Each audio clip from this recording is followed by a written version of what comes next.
Hello and welcome to today's show. This is Ahmed Issawy and you are watching AUC TV. In Egypt, clashes in downtown Cairo have erupted between Muslim Brotherhood members and other liberal protesters. According to the Ministry of Health, 87 were injured in the clashes, and the number of those arrested reached 39. The detainees are accused of demanding property and of terrorizing citizens. Clashes broke out in many locations, including Abdel Menam Riyad Square and Ramses Street. The MPs were demanding the downfall of the judiciary system in Egypt, while some liberal movements were protesting the presidential performance. In an earlier statement on Facebook, the Interior Ministry said Friday that 3 of the arrested are accused of burning a bus in Abdel Menam Riyad Square, while 16 others are accused of hurling Molotovs and stones at police on Ramses Street. Later, clashes broke out between security forces and protesters, with police firing tear gas to disperse protesters who threw Molotov cocktails. The ministry said that all the suspects will be referred to the prosecutor's office for further investigation. Around 20 men are rounded up from their homes and have claimed that they are belonging to the Black Bloc group. President Morsi has visited Russia in order to ask for a $2 billion loan. However, Minister of Industry and Foreign Trade said that no agreement has been reached till now. Morsi has reportedly requested wheat supplies in addition to financial aid. However, according to Daily News Egypt, Russian President Vladimir Putin turned down his request. Some public figures raised concerns over Morsi's visit to Russia, where he was met by a low-profile official rather than his counterpart Vladimir Putin. Morsi and Putin, the presidential spokesperson Omar Amir, stressed that the Russian president only receives leaders with whom he has a special relationship with. Amir also said this is not the first meeting between Egyptian and Russian officials, as they have previously held talks on the sidelines of the summit in South Africa last month.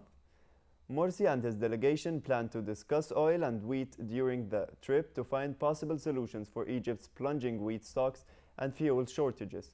Among other issues, the two leaders discussed the Syria crisis and called for a ceasefire in the war-torn country, Egypt taking an opposition stance from the Russians in the Syrian conflict. Moving to the United States, a top U.S. interrogation group is waiting to question a surviving suspect in the Boston Marathon bombings. Tsort Sarniev, 19-year-old, was arrested late Friday and wounded when he was found in a tarpaulin-covered boat in a back garden of the Boston suburb of Watertown. The capture came at the end of a tense day that began with his 26-year-old brother Tamerlan dying in a gun battle with police. An elder at the Islamic Society of Boston Cultural Center said Tamerlan occasionally attended a Friday prayer services at the mosque over the past year and a half. Anwar Kazmi, the board member of Islamic Society of Boston Mosque, said that 3 months ago, around the Martin Luther King Day, he stood up and interrupted the imam during the sermon. The person who was delivering the sermon, he made a sort of a parallel between, how Martin Luther King had inspired people, and just like, our prophet Muhammad had inspired people.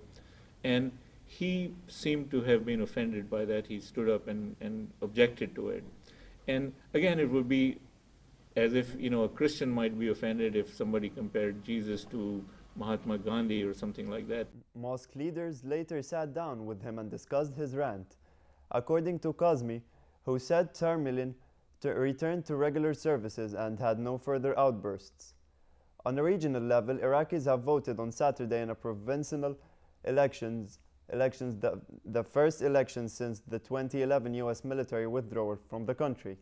There has been widespread violence in the run-up of the elections, and the Shia-led government has postponed the vote in 2 Sunni-dominated provinces. Mortar rounds and small bombs exploded close to polling stations, but according to police and hospital officials, there were no fatalities, but 6 people were injured. Iraqi forces took a charge of security to prevent attempts of disturbing the elections.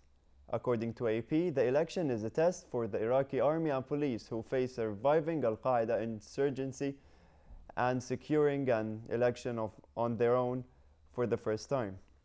Yunus Gomar is a director of a polling center in Baghdad.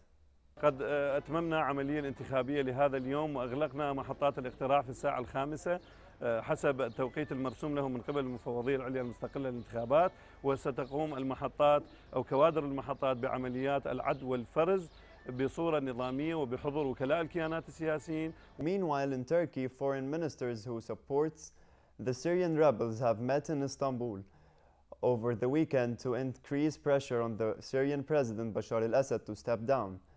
The conference included U.S. Secretary of State John Kerry, Germany's Foreign Minister Guido Verhofstadt, France's Foreign Minister Laurent Fabius, and the British Foreign Secretary William Hague.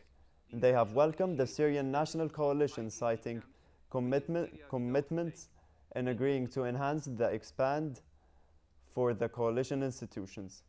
British Foreign Secretary said that no decisions have been made on amending or lifting a European Union embargo on providing weapons to Syria's rebels. We're all discussing in the European Union how we need to move forward on that, on the whole sanctions regime, of which the arms embargo is a part. So I don't think I can add much to what I said to your colleague, but there will be discussions over the next few weeks. I've certainly been discussing it with my German colleague, Guido Verhofstadt. At the conclusion of the conference, Kerry announced a new package of assistance worth $123 million in non-lethal aid for the rebels. Moving to AUC, Professor Dipat, a Turkish artist that mixes between historical Islamic arts and modern contemporary art, visited AUC in a workshop to show the students how to improve their designs. In her presentation, she showed how to make natural glue just by using water and wheat starch. This glue leaves no space between the paper of the calligraphy and the paper of the design around it. Students were amused when they knew the amount of time that she could spend on one painting. For example, the glue spread part takes 2 hours alone. She also stated that it's her job to make the calligraphy look better. He prepares everything, and I'm not supposed to kill his writing. You know, my duty is making it beautiful. So, like, if it's a very small calligraphy, I shouldn't make so many things around it. So there must be a balance. Still on campus, a production of Shakespeare's comedy Midnight Summer's Dream is being performed by AUC students and directed by Mike Meinert. The students have been working on the production several months back. AUC hosts an average of 2 big productions each year. The first one is in Arabic, while the second is in English. That helps the theater students and those students interested in pursuing a career in acting to broaden their horizons. Jeannie Arnold, a theater professor and the costume designer of the play, stated that the process of the production takes a lot of time until the audience see the final product. We had several meetings where we looked at different ideas and talked and collaborated. And then I spent probably 2 weeks creating sketches. And then about 1st of February, we started producing costumes. We began working on them, and we've been working on them straight ever since. So it's, January, February, March. While in the United Kingdom, hundreds of extra police officers will be on duty at the London Marathon later in a bid to reassure runners and spectators after the Boston bombings. Runners were getting ready on Saturday for the annual London Marathon, which will have approximately 14% more police officers on the streets of London. Competitors will be encouraged to wear a black ribbon in the memory of those who died in the US. Mark Bledsoe, London Marathon runner, said he would be happy to see participants from the US. I'm very proud to see other runners from the United States running here, and I think it'll be an emotional time for me as well. 30 seconds of silence will also be observed at the beginning of the marathon in solidarity with the people of Boston. Another competitor, Jack Cummings, said he almost did not participate in the run because he was very apprehensive following the Boston events. Coming to London to run the marathon, I was very apprehensive. I was supposed to come on a Tuesday, and literally with my car there waiting to take me to the airport and my family coming out, I said, I'm not going. I feel so empty from what's happened, so emotionally drained what's happened to these people and the little boy that has died. But then Cumming decided to take part in the race for all those in Boston that got hurt and died. The London Marathon competitors will cover a distance of 26.2 miles, which is approximately 42.1 kilometers. More than 25,000 runners are due to take part in the race, which starts in Blackheath in southeast London and finishes near the Buckingham Palace. Now, I will leave you with my colleague Nadine Ibrahim, who will brief you on the weather. Egypt has been going through a bipolar weather the past days. Some experience a spring breeze while others are struck by the summer heat.